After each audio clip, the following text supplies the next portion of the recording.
which I'm using Verdita blue. Just begin at the top there, sweep Verdita blue across there.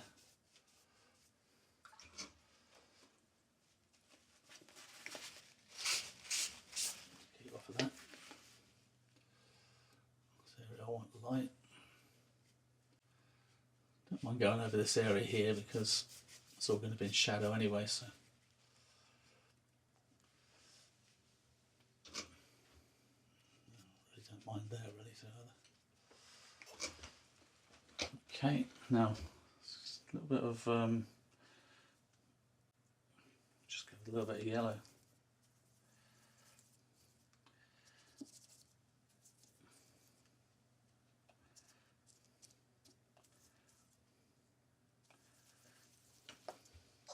This will tend to fade as it dries anyway. It's got a bit green in it, but so we just go over that building there, all over that building there. For now.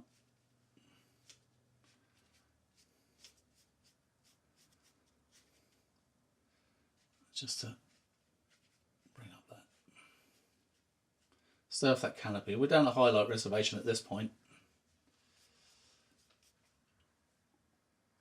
So again, we'll stay off that car screen and the canopy there. We'll stay off those there.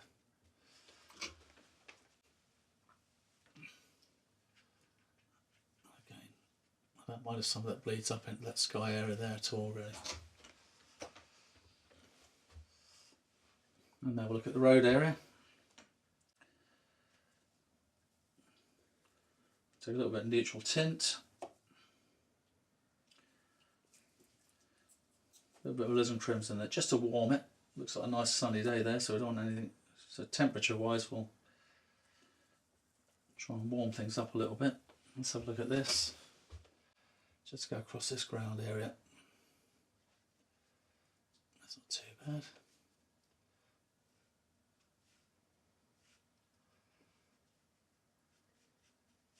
There we go. And we'll just carry that down all the way to the foreground there.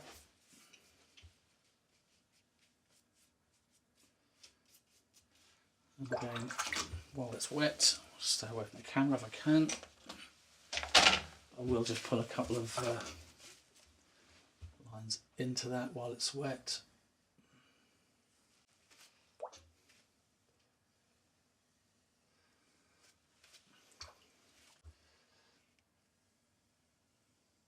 Just to begin to process it. Taking this into the image. Okay, so they're the beginnings. Haven't done that. I'll now begin to refine the image from there.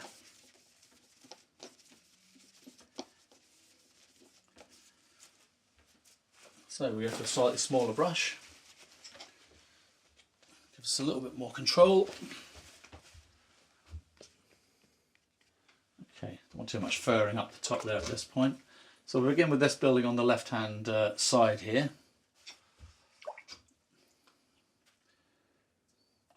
So got some light red. Light red, a little bit of neutral tint. And let's have a look. We'll start here. Let's take a look at this chimney.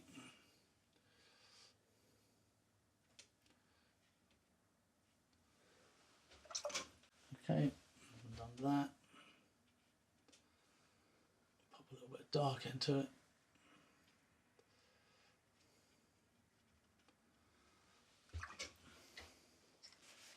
We'll do something with the roof.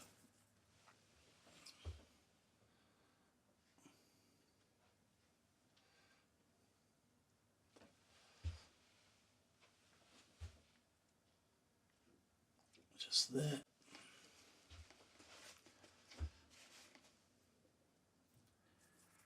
Adjacent roof next to it, just up here.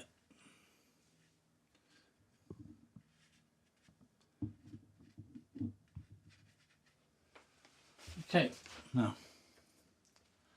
so tiny brush.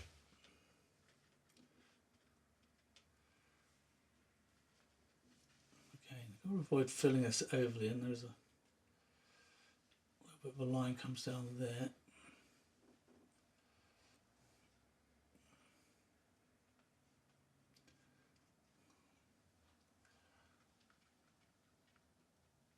And the point up there.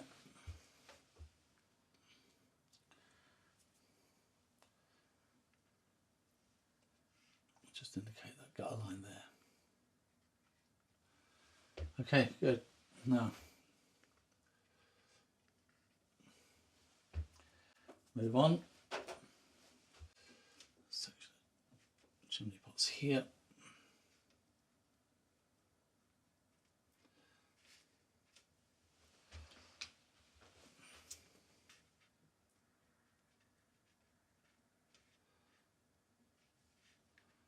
Another one next to it there.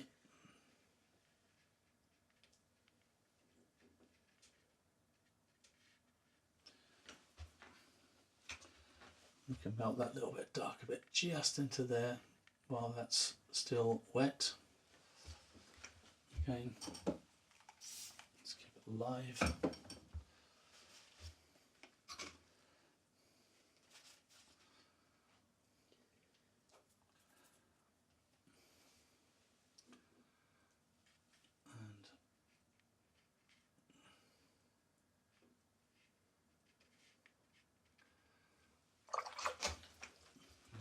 Just use some of that.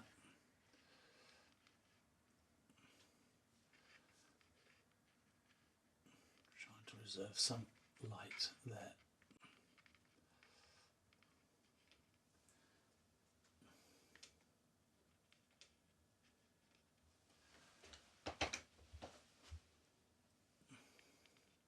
It's just an observational thing, really. No. Where we get a little bit of atmosphere in here by just losing that area there.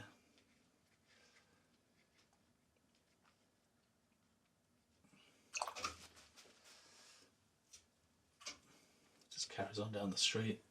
So I don't need any major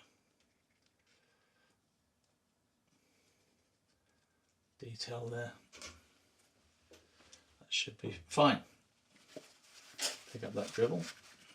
Okay, good. Right, we'll continue refining this area. We're going some, well, I can see over this left hand side here. It's all in shadow. So I'll just put a shadow line down there.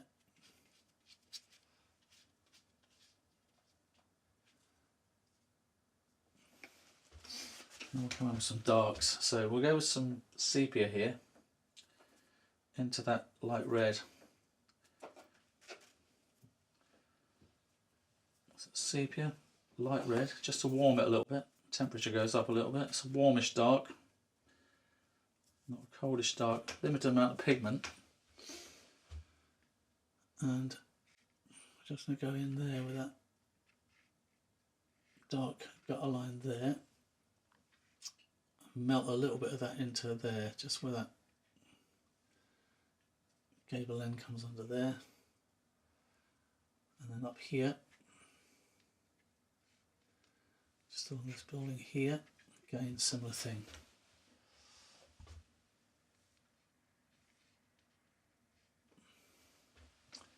Good.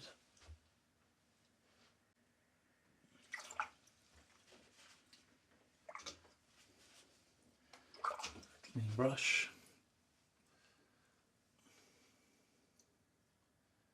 Just soften that bottom edge off a little bit there and there. Good. Now we'll pop the tree foliage in there, so we'll take a little bit neutral tint. I think we'll use neutral tint. Put a little bit of cadmium yellow into it. Again, we're controlling the content of the water, and this is quite stiff. not too much water content. And again, we're just going to push this foliage into the building here while the building's still wet, so that we get this sort of lost edge effect.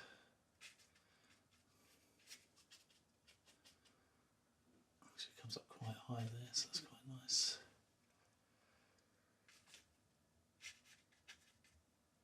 Let's trace that there in a couple of places. It's just a good way of softening off the edge of that building. Rather nice. Okay, we'll throw a little bit of water at that.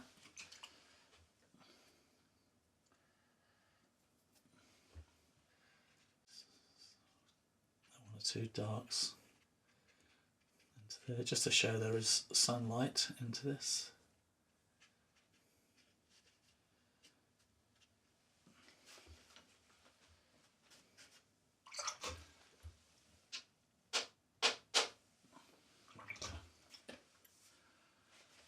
And then we'll go across there. I might do at this point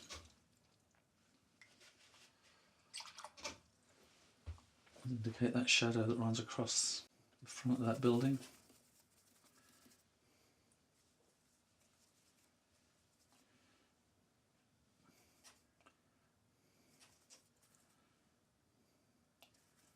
And just using a little bit of puddles of neutral tint I've got in here.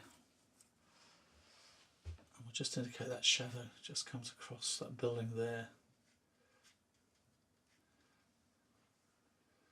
Comes up there. It's quite shocking when you do this, but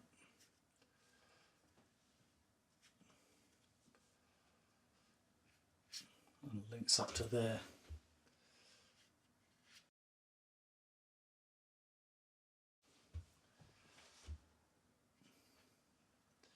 And all that's in shadow there.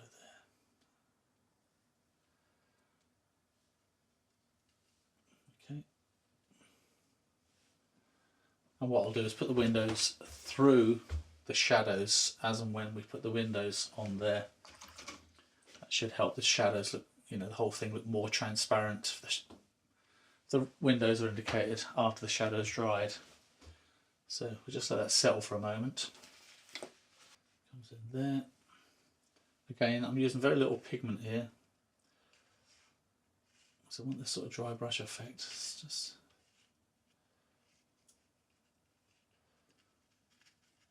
paint everything in the same consistency, wet and wet.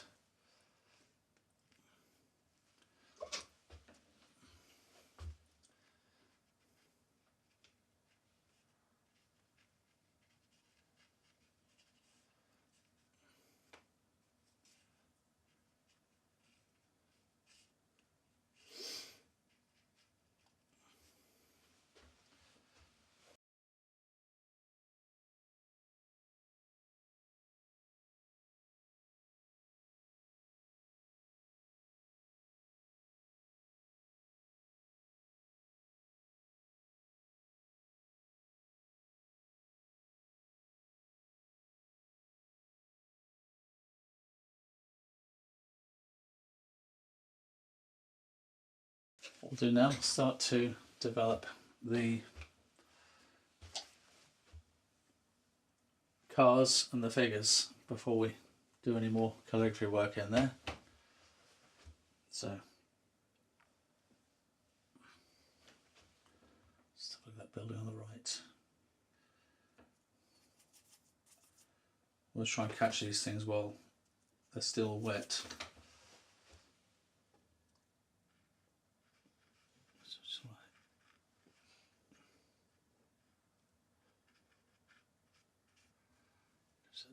Entrance to that shop there.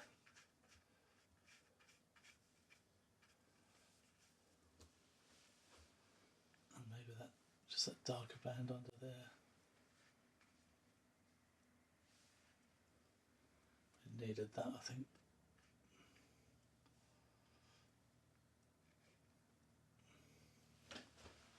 Okay, should be fine. Okay, let's have a look. Let's start to do something with the foreground area here. I'll start with this figure on the left. And we'll link it across left to right.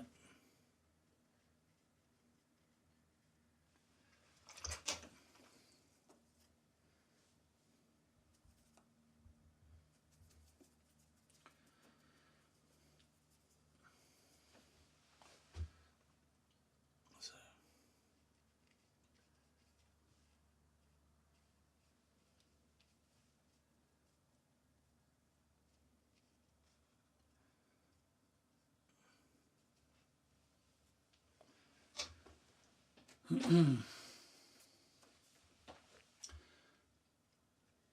we go. Same principle. You need 1 foot under the head in order for the figure to balance correctly.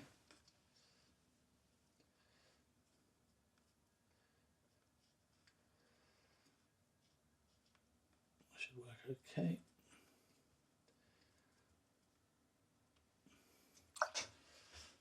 I'm coming in with a car.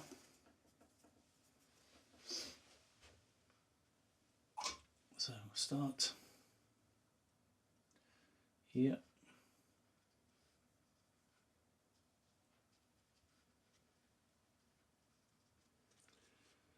So the lighter value. And we'll come in with a warmer dark as before, just at the base here.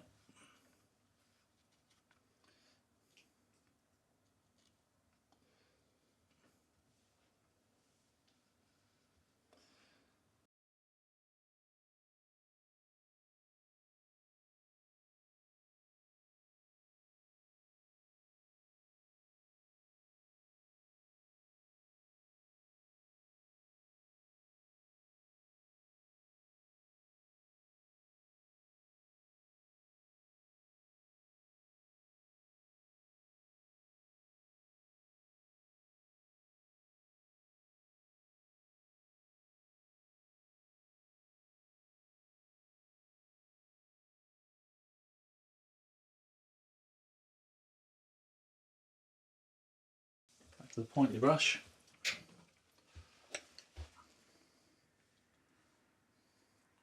Again, I want a warmish dark, so I'll go with a little bit of sepia. Tiny little bit of light red into it. Didn't place that very well. Straight over the top of his head. And then this one here. Down there. So worry about this one, I don't see anything there. So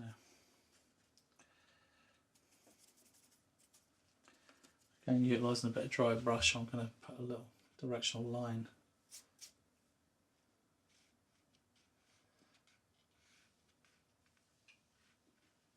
Going in there.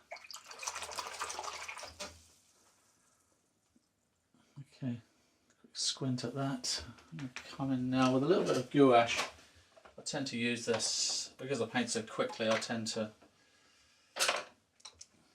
lose some of the highlights that I may have intended to keep. It's the only way I can reinstate them. And of course the figure in the foreground here, but currently it's very difficult to see. Not that you really want to be focusing too much on him. He was there. So we popped him in. There's no entry sign there. And then this figure here. Just got a little bit of halo light on his head there. Maybe on his shoulders a little bit. And he has a little bit of a presence just in the foreground area of the picture. Won't overdo that. This guy over here maybe. Cyclist doesn't really need anything at that point. And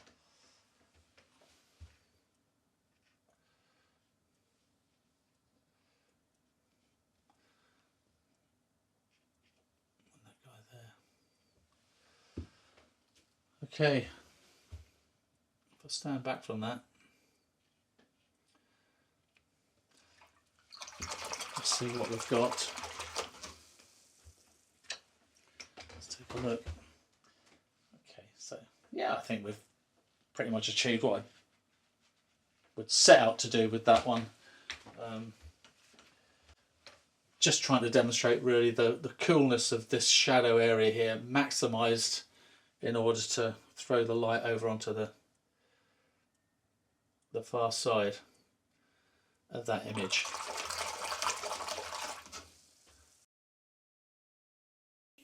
You know, so if you really do want to develop, you know, right, I can remember right at the beginning when I started, and I used to hear people say, like, oh, I can't do this, I can't do that. And I was bewildered by that. I couldn't understand why people say, oh, I can't do figures, I can't do cars, can't do that. And I think, well, I mean, I'm a street painter, I'm a plein air painter, landscape, whatever it is, and all this kind of stuff, both. And I don't tend to paint things like sort of bowls of fruit or flowers. But if I wanted to, I could do it. Mm. And why can I do it? Not because I can paint bowls of fruit or I can paint a vase of flowers. It's not because I can do it because I know what the rules of painting are. I know what tone value is. I know what a defined focal point is. I know edge control. I know temperature. So it's irrelevant whether it's a bowl of flowers or this street that I painted today. The same techniques would be used all the way through. Mm. The very same techniques. There's no difference in the technique at all, or the rules. I think if you really do want to, take on things that you don't feel so comfortable with, and we have one question that I read. We have spent a lot of time together, so we will wrap up very shortly. So I actually think this is the final question. I know we didn't get through all of your questions. I still hope you had a wonderful time and learned a lot. The final question is from Ari. The question is, any tips on how to create the cast shadows that are not in the reference photo? Thank you so much, Ian and Artefacto. There was this, wow, what? When you created all of these cast shadows just by apparently having understood the rules of cast shadows so that you can apply them without having a sunny day and without needing the light and the shadows to be there on the reference photo. You just know the logic and place them there, and it looks beautiful, and it creates a completely different weather and so much more depth and interest. Is it possible to even say something about that in a minute? All right, a couple of minutes. Why? It's covering the bottom left-hand corner of the image. And it's a sort of tried and tested routine that's been used, or technique that's been used for centuries, isn't it? If you lock down the bottom left-hand or right-hand corner with a dark shadow like that, it pushes the viewer into the lighter area. It's what I said about opposites. You need conflict, and if you want to create light, you need to paint dark. And how do we, the more specific part of the question is, how do we place them correctly in a way that is logical and doesn't just look like we had a lot of dark color painted in the wrong places? Oh, well, they need to be. I tend to, with shadows, it's hopefully we're trying to create a warm day. So they need to be transparent. So you really want transparent colors. Up the temperature. So if you use transparent, like ultramarine blue, make sure you put some burnt sienna or some warmer value into it that's sort of transparent. Keep the mix, the value, the sort of tone value you want it, but it needs to be sort of fluid enough to create the clarity of the shadow. I use shadows to link sometimes. I said about connection. It's a very good idea. You need to connect shapes within your image. Shadows are the perfect sort of thing to create connection with your shapes. You can sometimes use a shadow off the bottom of the figure to run across a street, or the shadow cast off of a street lamp all the way across the street to connect something on the opposite side of the street with something on this side of the street. So they're a great way, and you've just got to figure out where your direction of light's coming from, and anything that faces away from it, you can cast into shadow and try and connect those shadows as they go across the image. But it's basically a case of darkening up the foreground. It will push the viewer further into the painting, and it creates that sense of like sunlight. Yeah. Absolutely. It was fascinating to watch this not sunlighty image just become full of sunlight. Not because you painted any more light or any more warmth in the lighter parts or any yellows more than you had already. You just created shadows, and all of a sudden it was a sunny day. When sunny day, yeah. Yeah, very fascinating to see.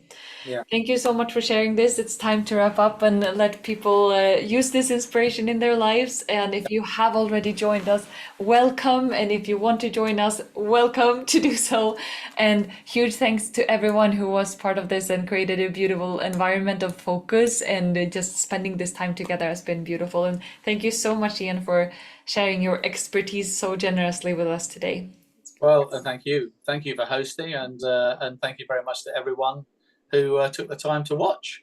Yeah, just I'm very grateful. It's a great honour to have the opportunity to do this, and I very much enjoyed it. I just So happy to. helpful to people. So, let's love watercolor. Yes, let's celebrate making mistakes. Yeah, exactly. Celebrate mistakes. Thank you so much. Goodbye, Great. everyone. Take care.